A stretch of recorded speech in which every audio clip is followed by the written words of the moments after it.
माझी शेती शिरापूरला या ठिकाणी आहे। 3 एकर शेतामध्ये जवळ 1100 केशर झाडं आहेत। या ठिकाणी शेतकरी ते ग्राहक या माध्यमातून पुण्याई देवकते फार्म अशा पद्धती विक्री व्यवस्था करून मी स्वतः विक्री या ठिकाणी मूळ या ठिकाणी करत आहे। सध्या मार्केटचे भाव पाहिलं, व्यापारी दलाल शेतकऱ्यांचा माल विकत घेण्याची पद्धत जर पाहिली तर नेमकं शेतकरी जेवढं वर्षभरामध्ये कमवत नाही तेवढे पैसे त्याला या विक्री व्यवस्थेतून अवघ्या महिन्यात 2 महिन्यामध्ये मिळून जातात। शेतकऱ्यांनी स्वतः पिकवलेला माल जर स्वतः मार्केटमध्ये ग्राहकापर्यंत जर घेऊन गेला तर नक्कीच त्याचं चांगल्या प्रकारचं मूल्य त्याला मिळतं, चांगल्या प्रकारची किंमत त्याला मिळते आणि याच्यापेक्षा त्याला फार चांगलं मानसिक समाधान त्या व्यवस्थेमध्ये मिळू शकतं। मी चंद्रकांत देवकते, माझी शेती शिरापूरला या ठिकाणी आहे। 3 एकर शेतामध्ये जवळ 1100 केशर झाडं आहेत। या ठिकाणी शेतकरी ते ग्राहक या माध्यमातून पुण्याई देवकते फार्म अशा पद्धती विक्री व्यवस्था करून मी स्वतः विक्री या ठिकाणी मूळ या ठिकाणी करत आहे। मूळ या ठिकाणी कल्पतरू निवास श्री नागनाथ पालखी मार्ग या ठिकाणी मी स्वतः या जागेमध्ये मी विक्री व्यवस्था सुरू केली। सध्या मार्केटचे भाव पाहिलं, व्यापारी दलाल यांची शेतकऱ्यांचा माल विकत घेण्याची पद्धत जर पाहिली तर नेमकं शेतकरी जेवढं वर्षभरामध्ये कमवत नाही तेवढे पैसे त्याला या विक्री व्यवस्थेतून अवघ्या महिन्यात 2 महिन्यामध्ये मिळून जातात। ही त्यांची कला आहे, ती जगण्याची त्यांची पद्धत आहे। पण आपण त्या विक्री व्यवस्थेला आपण दोष द्यायचा नाही। पण जर शेतकऱ्यांनी स्वतः पिकवलेला माल जर स्वतः मार्केटमध्ये ग्राहकापर्यंत जर घेऊन गेला तर नक्कीच त्याचं चांगल्या प्रकारचं मूल्य त्याला मिळतं, चांगल्या प्रकारची किंमत त्याला मिळते आणि याच्यापेक्षा त्याला फार चांगलं मानसिक समाधान त्या व्यवस्थेमध्ये मिळू शकतं।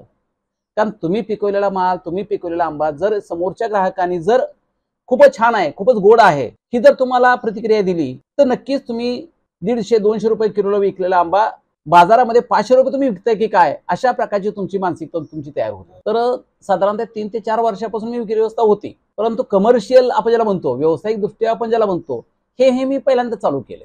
गेल्या 2 ते 3 वर्षापासून या ठिकाणी विकत होतो। माल शेतामध्ये पिकवायचा किंवा घरामध्ये रिकाम्या खोलीमध्ये पाचरोडा असेल, तणस असेल, याच्यामध्ये एक 7 ते 8 दिवस ठेवायचा।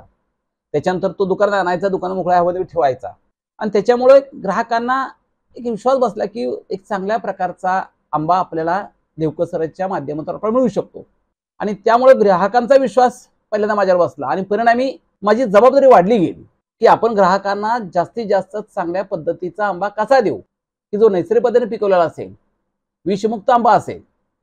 आणि ती जबाबदारी माझी वाढली आणि त्या माध्यमातून मी अशा प्रकारचा एक चांगल्या प्रकारचा आंबा, गोड आंबा, एक चांगल्या प्रकारची क्वालिटी असणारा केशर आंबा मी ग्राहकांना देऊ शकलो, याचं फार मला समाधान आहे। किती टन आंबा विकता तरी? साधारणतः जरी माझ्या शेतामध्ये 11 झाडं असतील तरी आज मी त्याला संपूर्ण बाग माझी पिकामध्ये आलेली नाहीये।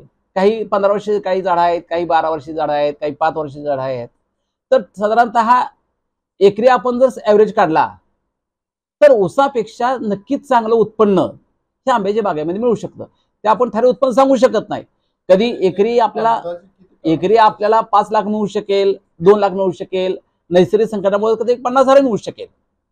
पण जर व्यवस्थित काळजी आपण घेतली तर कमीत कमी एकरी 3-4 लाख रुपये उत्पन्न घ्यायला काही अडचण नाही। कमीत कमी नाही जरी म्हटलं, कच्चा आंबा 50-60 रुपये जर किलो गेला तर ते शेतकऱ्याला परवडतं।